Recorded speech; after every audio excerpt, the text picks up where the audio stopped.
It's take two with Therese, and I've got a background to share two ways.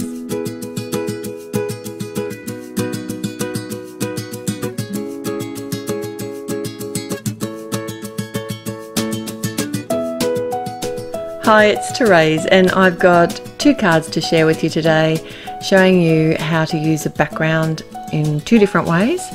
I have the watercolor dots set, and I am stamping it out with some embossing ink, and I am using my Misty because it is such a big stamp.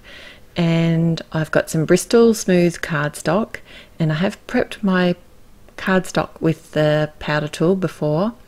And just to make sure that I get a good impression, I actually like to run my fingers over the back of the stamp if it does happen to get picked up by the lid of the Misty, and I find that really helps me to get a great impression.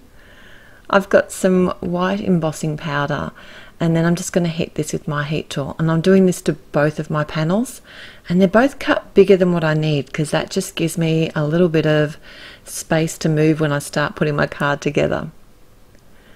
So this is part of my Take Two series with Therese, and this was actually a suggestion that was given to me by Anita. Thank you very much. She requested that I try and create a couple of different backgrounds, one maybe blended and one watercolor, and I've kind of gone with that and then taken it a little step further because I thought it'd be fun to do a emboss resist technique as well. So my first background, I'm going to be doing the watercolor version. And I've got the palette from Altenew, and what I love about this palette is it coordinates the colors in the watercolor paints coordinate with their inks, so you don't have to think. And I like that. I like not having to think. It works well for me. So what I did is sort of run a wide brush over my panel with some water just to wet the whole thing, and I wasn't really sure how the Bristol Smooth was going to hold up because technically it's not a watercolor cardstock, but it is quite tolerant to water. So, and I was very surprised. I had no pilling or any issues with this cardstock at all, and it actually really didn't warp too much either. And I just mixed my colors on the background and sploshed color about, and that's as simple as, or as easy as that background got. And of course the white heat embossed areas resisted the color. So my second background I'm going to create now is the blended version, and I'm using the life-changing brushes. And the best thing about these for me is I'm not ending up with any of those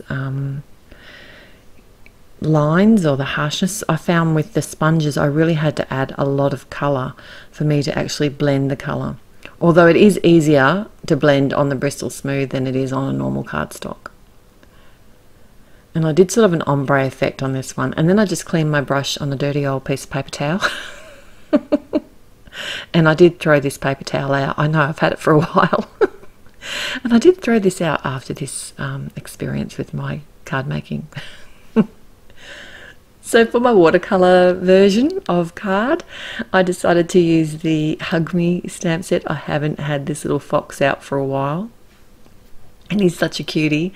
And I did some alcohol marker coloring with the artist markers, and this is actually the 110-pound cardstock, and generally speaking I don't have the best results with this cardstock and the alcohol markers, but today it seemed to work really well. And I didn't overblend, I didn't add too much color, because my problem with the heavier cardstock is I think as it seeps into the paper so much I've had some issues with it bleeding, but today not a problem at all. And I've only roughly stamped my image initially because I am going to restamp it with the Misty after. And that just meant that I could get the Hug Me word a nice sort of bold black. I'll be able to stamp it a few colors, a few times. So you can see the colours that I've used today. I've just kept the lids off to the side, but you'll also be able to find a full list of the supplies that I've used and colours that I've used at the blog, and that'll be linked in the description below. And I love that Altenew now have the greys, because I can use that for shading my images. And they work really well. I kept it fairly sort of cartoony. And I did have to come in here a couple of times and stamp until I got the depth of colour that I wanted. But that's the beauty of the Misty. I didn't have to worry about positioning. I knew it would stamp in exactly the same spot every time. And I cut that out with my coordinating die, and here's something I would avoid.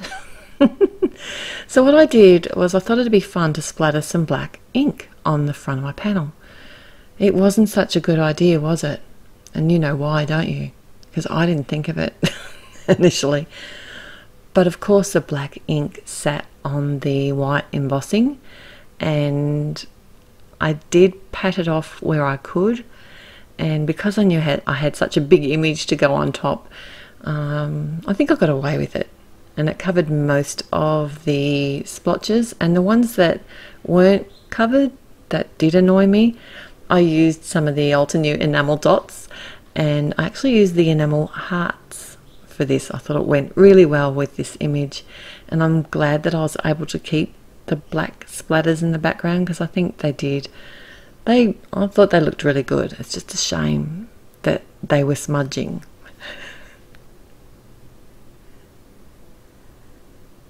And now it's time to use my second panel, and what I decided to do was actually get out one of the newer sets, which is called the Dainty Bouquet, and it's actually a layering stamp set, but I'm stamping it out as a silhouette, so I'm only using the main image, the main layer from the images. And then I did stamp that a couple of times as well, because it is a new stamp. And then I just cut it out with a coordinating die.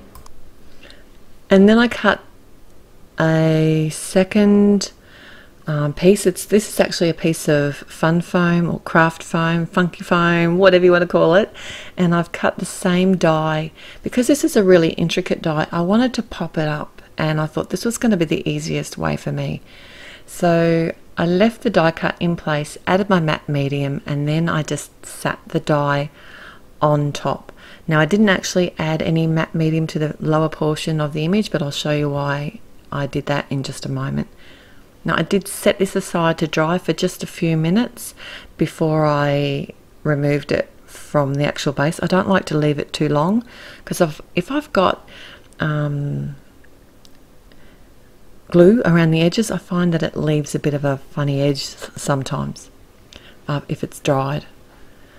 The sentiment I took from the Watercolor Dots stamp set has some really funky sentiments in it, and I've white heat embossed that on a piece of black cardstock, which I did pop up on some black fun foam.